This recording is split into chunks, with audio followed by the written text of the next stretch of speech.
the pages of world history, it is significant to observe contributions women have made in their societies from ancient times to modern times. These lectures aim at unearthing women's contributions in Ghana in the social field, political life, in the military sphere, in religion, and in the economy, and noting differences within the time frame of pre-colonial, colonial, and post-colonial, and their impact on society at large. Dr. J.B. Danquah, in whose honor these lectures are being given, came from an African society in which women played important roles in family life and society. It was a matrilineal setting in which roles played by women were visible and prominent. The emphasis today will dwell on occupation, roles, and pattern in the pre-colonial period, while tomorrow's lecture will look at the impact of colonialism on the roles. Concluding the series, the third day, we'll highlight roles in the post-colonial era, illustrating examples recorded in our history, and ending with the caption, "We have always been visible, voices of Ghanaian women through time and space." I want to at this time look at women in the pre-colonial social structure of Ghana. During the pre-colonial period, Ghana's social structure was based on the kinship system. Oral tradition and written records describe women as the fabric around whom the kinship system was formed. Kinship ties were derived from three main ways: first, through blood; second, through marriage; and third, through adoption. Every Ghanaian was a member of a family, a lineage, and a clan, and women were regarded as the bedrock of the social system. The family was matrilineal, patrilineal, or both. In the case of the Mo of the Brown Ahafo region and the Gamashi people of the Greater Accra region, they were both. They practiced both patrilineal and matrilineal. The clans also followed the same pattern. In the Mole Dagbani, among the Mole Dagbani in the northern region, Ewega and Dangwe and Guan, they were patrilineal. The Akan were matrilineal and consisted of 17 groups. Patrilineal meant the family line was traced to the father's line, and matrilineal meant the family line was traced through the mother's line. Among the patrilineal groups, it was believed that the biological link between one generation and another was provided by the blood of the father, whilst among the matrilineal groups, it was believed that this link was through the mother. Bishop Sapong states that the Akan attitude to the sexes was that the value of girls was almost inestimable, and I quote, Bishop Sapong says, "In them, the matrilineal puts its hope for their future existence. It depends upon them to provide suitable persons to take up offices and to strengthen the lineage. A man without sisters is haunted by a sense of frustration because in the absence of sister sons, he is hard put to get heirs to whom he may bequeath his legacy. Where the news of a baby's birth spreads, women simultaneously ask, Oyedien, what sex is it? The answer is invariably Oba or Oberima, female or male. The reaction to the first is an undisguised facial expression of joy, accompanied by Yeda Onyamiase, we thank God. On hearing it is a boy, however, they are wont to say less jubilant things like, well, it is good. But I'm sure others will dispute what Bishop Sapon is saying, but he's done a lot of research in this area. It is not Owo, Nipa, or that wrong notion, asking whether it is a human being or something else. It is a girl, and matrilineal societies are very happy with this.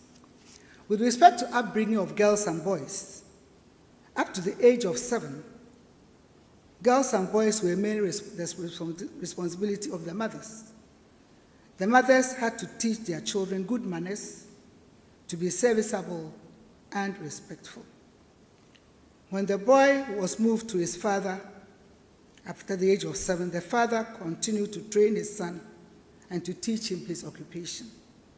The girls continued to assist with the household duties and to also learn their mother's occupation, be it trading, working on the farm, and so on. Women in the traditional political structure. Ghana's traditional political structure was either a centralized or non-centralized one. Centralized states were headed by a king or chief and ably assisted by a queen, plus other important functionaries. Non-centralized states were headed by a headman, also ably assisted by a woman who sometimes is not seen. But in the case of some of the ethnic groups in the north as well as in the south, it was headed by a traditional priest. The Guan, who are believed to be the indigenous of Ghana, were non-centralized, and they lived in 3 main areas: the northern part, the coastal plains, and the Volta River Valley. It was among the centralized states, especially the Akan, that the role of women in the political discourse was visibly seen. The traditional political structure was very well organized from the village level to the town level. At the village head was a male called the Odikru, and he had a female counterpart who was sometimes silent. That is not visibly seen all the time, but to assist him. The head of the town was the king or the chief, ably supported by the queen. The queen was regarded as the custodian of the culture and the repertoire of knowledge. She, together with other elderly women, gave sound advice. Whenever there was a crisis, the advice was given, "Yenkobisa abrewa." Let us go and ask the old women. And I'm sure we all know how women are very careful about detail. Anything you have forgotten, ask a woman. She will go through the pages of history and give you all the details about it. I think women deserve a clap. What will the men do without women?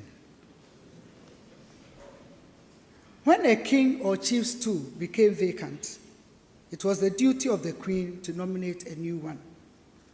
She also played the role of an advisor and guide to the king or the chief. She was the only one who had the right to rebuke the king or chief in public. Whenever the king or chief sat in public, the queen sat on his left. The idea was to assist him whenever he needed help.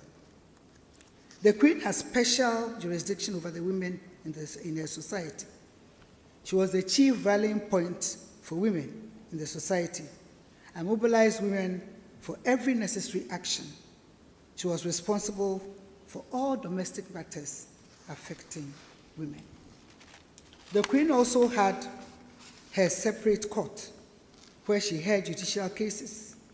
She was assisted in adjudicating cases by female counselors and functionaries.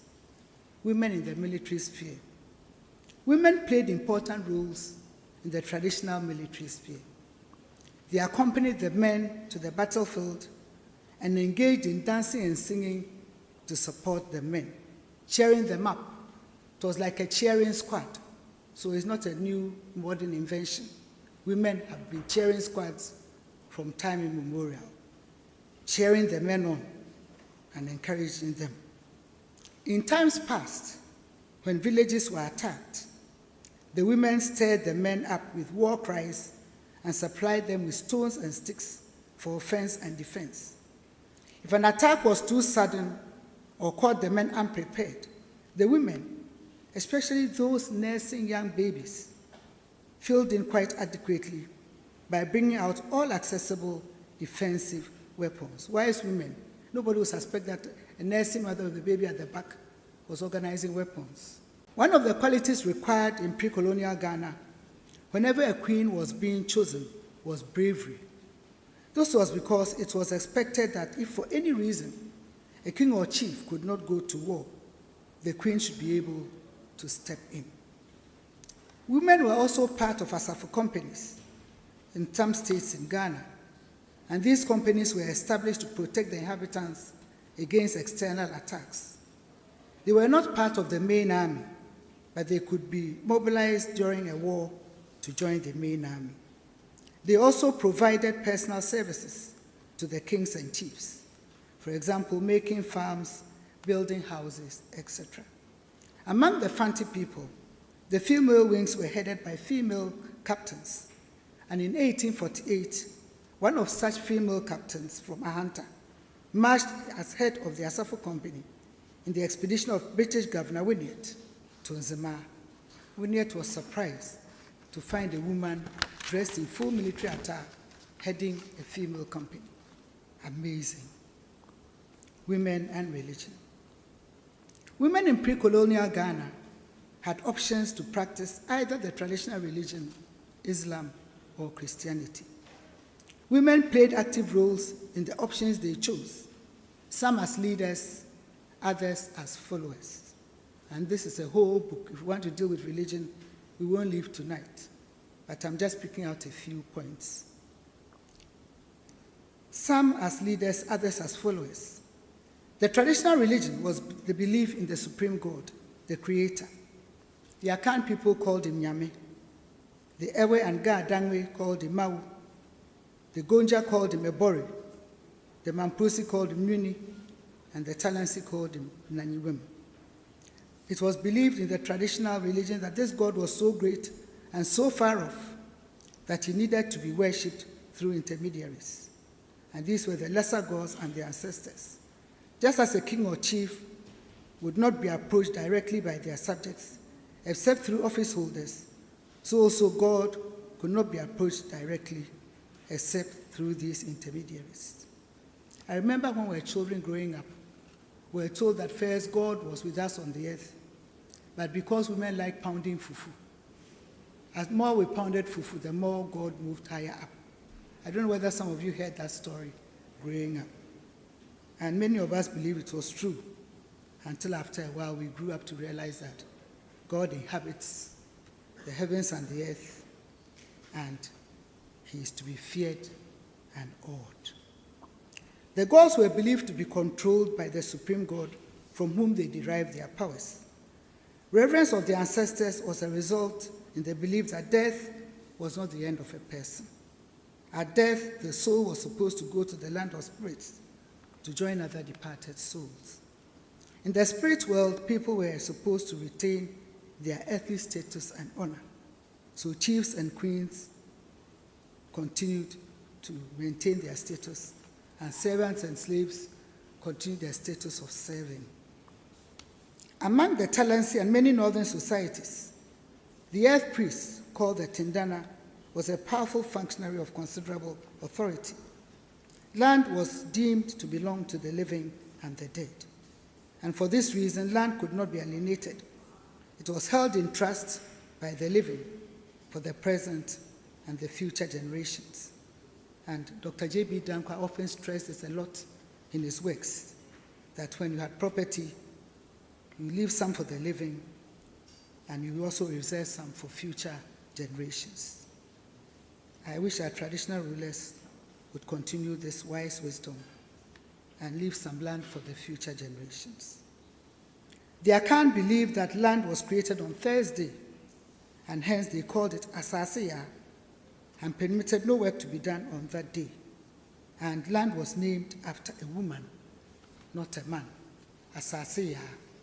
It connoted fertility, growth, creativity, etc. Women made offerings from time to time to the lesser gods and their ancestors. They made petitions for abundant harvest, need for children, wealth, long life, etc. With respect to Islam, the religion spread peacefully into Ghana from the 15th century onwards. Two main agents were responsible for the spread: the Islamized Mandi traders from the northwestern part of Africa and the Muslim traders from the northeastern part of Africa. Islam spread through the northern part of Ghana to the Brown, Ahafo, and Asante regions, as well as through the central region and gradually to the coast. Women accepted the faith mainly through family ties and belongingness. And Christianity began its influence in Ghana through the activities of European travelers and missionaries from the 15th century onwards. Portugal, a fervent Catholic nation, took the lead. They were followed by a host of other missionaries from Holland, England, Basel in Switzerland, etc. According to historian F.K. Bua, the seed of the Christian religion in the country was sown in the 15th century, but the permanent establishment on a nationwide scale began from the second decade of the 19th century.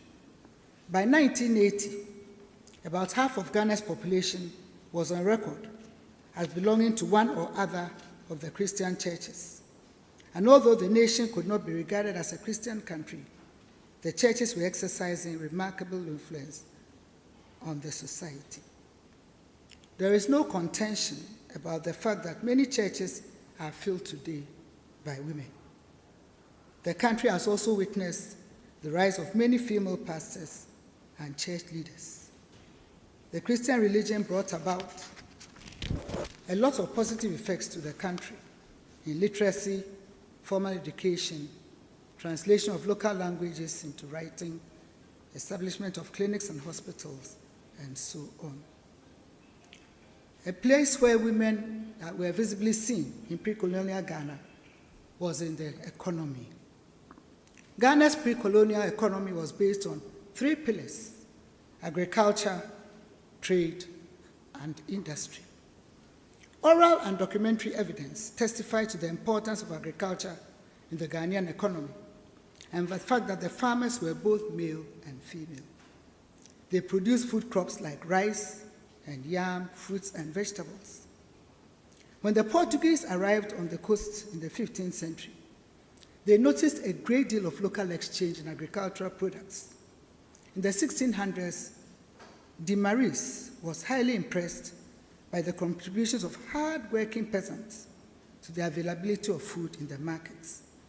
Peasant women supplied the markets with sweet potatoes, yams, maize, rice, oranges, lime, banana, and sugarcane. And the French trader Barbauld observed in the 17th century that the markets along the coast were well supplied with corn, roots, and fruits. The food producers included women, and they were from Fetu, Abrim, Eguafo, Ahanta, Shama, Axim, Komenda, and other Akan states in the interior. Is it surprising that women can get the Farmer of the Year award? If you know history, you know that they are historically doing what they've done in the past. The indigenous crops grown in the forest were root crops, like the yellow and white yam. In the savanna belt, the crops grown were root crops and cereals, like rice, guinea corn, and millet. The introduction of a large variety of food crops from the New World into Ghana enhanced agriculture. De Maris lists some of the crops that included sweet potatoes, oranges, lemons, sugarcane, pineapple, banana, red pepper, ginger, groundnuts, and tobacco. In addition to this list were maize, melon, pawpaw, varieties of yam, and rice. From the 15th to the 19th centuries, the popular food crops grown in the Savannah belt were the indigenous and foreign varieties of yam, millet, rice, cowpea, and beans. In the forest belt was grown the indigenous and foreign varieties of yam, as well as cassava and cocoyam. Two systems of agriculture evolved: local peasant agriculture and plantation agriculture. With respect to the latter, it was usually the kings, chiefs, and queens, and a few individuals who owned large tracts of land and there were few women who had large tracts of land on which they farmed. In the northern part of Ghana, male and female farmers grew maize, millet, guinea corn, and rice. The land around the lower end of the Volta, periodically flooded by the river, was another important producer of cereals. In the forest, yam, sweet potatoes, cocoyam, cassava, and plantains were grown throughout the country. Sugarcane was also grown in the Volta floodplain. Tobacco was grown in large quantities almost throughout the whole country, so far as collecting of food crops was concerned. In fact, according to archaeologists and anthropologists, as civilizations evolved from a hunting-gathering stage to one based on settled farming, it was the women who were the first farmers. This was because during the hunting and gathering stage of life, the men did the hunting and the fishing, and the women did the gathering. And as the women picked the crops to feed their families, and they threw the seeds out, the seeds germinated.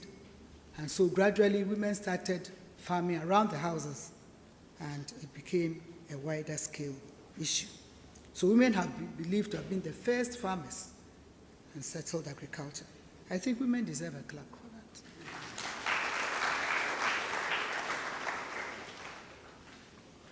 In the savanna belt of northern Ghana, women collected shea butternuts, baobab, tamarind, and dawadawa. In the forests of southern Ghana, women collected kola nuts and palm nuts. Along the coast, the oil palm nuts and coconuts were the crops collected. Of all the food plants, the kola nut became the most important export crop during the era of trade between Ghana and states across the Sahara to North Africa. The kola nuts grew wild in the forest belt from the Pra River to Sunyani. It was an important crop in the Po and Achim areas. The crop was exported mainly to Salaga. Salaga became the pivotal point of trade from the Mediterranean world through North Africa to Ghana, and from Accra through Brom, Asante Brom to the north. And Salaga became known as the Bini Goro, the town of kola nuts. And interestingly enough, the Akan people, especially the women who took part in this kola nut picking, hardly used the kola nuts. It was mostly sent to the north and further up to the Mediterranean world. During the closing decades of the 19th century, the kola nuts were also exported southwards to the coastal ports and sent to Europe and the US. Another important activity was fishing in pre-colonial Ghana.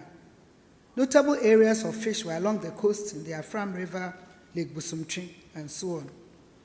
There was a division of labor along gender lines, so far as the fishing industry in Ghana, pre-colonial Ghana, was concerned. When the men went fishing and they returned, they always handed their fish to the women. It could be their mother, wife, sister, aunt, or daughter of the fisherman. The women smoked, dried, or salted the fish for both home consumption and for the local markets. De Maris, the Portuguese traveler, added his voice to oral tradition by remarking in the 1600s on the diligence of the coastal women who, after processing the fish, carried it over 100 to 200 miles into the interior to be sold. Many of the women carried their children on their backs during the long journeys. They were assisted by their female servants and slaves. Women and trade. I've just remembered a few times I used to get up very early to go to Sraha, the Accra coast, to get fish when it was in season. And I noticed that sometimes you go near the canoes and the men wouldn't mind you at all. They would always give it to a woman, either to their wife or daughter and sister. At that time, I hadn't done this research, so I didn't know that I was the odd one out. I wasn't part of the line that received the fish. And anytime you ask somebody in the canoe, can you give me a fish? The person will point to another woman and say, go to that woman for the fish. So the gender division in fishing was and is still real. women and trade. Throughout the pre-colonial period, women were also highly involved in trading. There were three major types of trade: intrastate trade, interstate trade, and long-distance trade. Intrastate trade was conducted in a large number of markets scattered throughout a kingdom or state. Some of the markets in the northern part of Ghana were in Salaga, Wa, and Bole. In Asante and Brong-Ahafo, some of the markets were held in Atebubu, Kintampo, and Kumasi. In the coastal areas, Elmina, Cape Coast, Accra, Keta were important markets. The markets were held either daily or periodically, and the commodities sold were mainly foodstuffs. Male and female servants and slaves served as carriers of trade goods, while a few others sold and bought goods on behalf of their owners. Women traders overshadowed their male counterparts in this type of trade because it was a convenient adjunct to household duties and farming. Interstate trade was carried on between two or more states. For example, there was trade between Asante and Fanti states, in which Asante received dried or smoked fish in exchange for gold. There was also trade between the Ekriapem and Gan states, in which Ekriapem supplied foodstuffs in exchange for salt and dried fish. There was also a lot of interstate trade among the Fanti states. Elmina exchanged fish for palm wine, maize, and cotton from Fetu, Abrem, and Komenda. From Maxim, Elmina received fruits and rice in exchange for fish and gold. Elmina also received foodstuffs from Eguafo, Ahanta, and Shama. In the case of the intrastate trade, male and female servants and slaves were used as carriers, while others transacted business on behalf of their owners. Long-distance trade covered several states and long distances, as the name implies, and this resulted in the evolution of a complex network of trade routes spanning the length and breadth of colonial Ghana, and also connecting Ghana with its African neighbors from Senegal to central Congo, and also to the north across the Sahara. Women traders were very active in the long-distance trade, and they were assisted by their male and female servants and slaves. The women, assisted by these servants and slaves, carried salt, fish, and other agricultural products in exchange for items such as cowrie shells, silk, leatherware, cloths, mats, shawls, and so on. In the northern part of Ghana, kola nuts, ivory, and gold were exchanged for products from the savanna belt of West Africa and the Sahara and the Mediterranean regions. On the coast, gold, ivory, and dyewood were exchanged for European goods like cloth and provision. Women and industry. The important industries in Ghana during the pre-colonial period in which women participated were gold mining, salt making, rubber production, and the art and craft industries such as pottery, basketry, cotton spinning, soap making, bead manufacturing, and polishing. With respect to gold mining, Ghana's gold was exploited from three geological formations. The first was alluvial gold, derived from the beds of rivers flowing along the Birim Rocks Formation. The second was derived from coastal sands found mostly between Apam and Axim. And the third was from alluvial deposits. Panning was the principal means of winning gold from the loose alluvium, from the coastal sands, and this was usually the work of women. Women and their servants and slaves, as well as their children, were involved. The alluvium was worked on throughout the year, but the coastal sands were panned normally after a heavy downpour. Along the coast, from Fantiland to Accra, women panned gold using stream placers. The same method of using stream placers to pan alluvial gold was used in the interior along the streams and rivers. Wenchi oral traditions also talk about using stream placers to pan alluvial gold in the streams and rivers of the Tein, Bisa, Atom, Adeja, and Buten. In Asante, alluvial gold through panning was collected in the Tano River, and women played a very active part in panning the gold. Salt was either mined or extracted from lagoon and seawater, and women and their children, as well as their servants and slaves, also played an important role in the salt mining industry. Their servants and slaves dug pits to trap the seawater in Adan, Usu, Accra, as well as in Winneba, Elmina, Sekondi, and Takoradi. Women also assisted in marketing the salt, and oral traditions and travelers' accounts talk about women traversing the length and breadth of the country selling salt. Hard-working women in pre-colonial times, and women are still hard-working. Mining the Daboya salt, however, in northern Ghana was solely the work of men because of the nature of their job. Rubber production was another activity women fully participated in, and the major areas of production were Achime-Buakwa, Ekuapem, Krepi, and Waso, with Waso producing the best rubber. Rubber production also took place in Asante and Brong-Ahafo regions. Another important industry was pottery, and that was traditionally the work of the women. Although the men dug the clay for the women, they left as soon as they had finished that job, and the women workers did the pottery. They also employed female servants and slaves to help in molding, baking, and selling the pots. The Adangwe and Kwewu areas were popular for this industry. Although cloth weaving was the work of men, women were mainly responsible for spinning the thread. In the northern Brong-Ahafo, Asante, and the Volta regions, women were assisted by their female servants and slaves.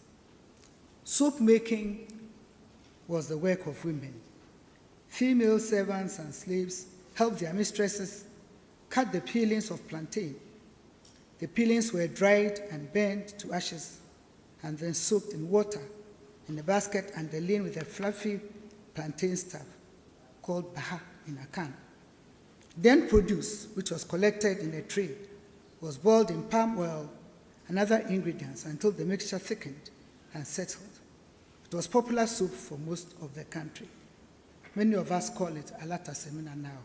For the young folks, it was a traditional soup many years ago. Beads were also an important industry women were involved in, and they were manufactured from special clay or from granite stones. Again, just as in the pottery industry, the men dug the clay and the women turned the stones into the beads, and they molded it to the shapes that they desired. The vocation was very popular among the Ewe and Dama areas, as well as some Akan states. I trust that this short wading you through women in pre-colonial Ghana has given you an idea of what women did and their contribution in the social field, political life, as well as in the economy.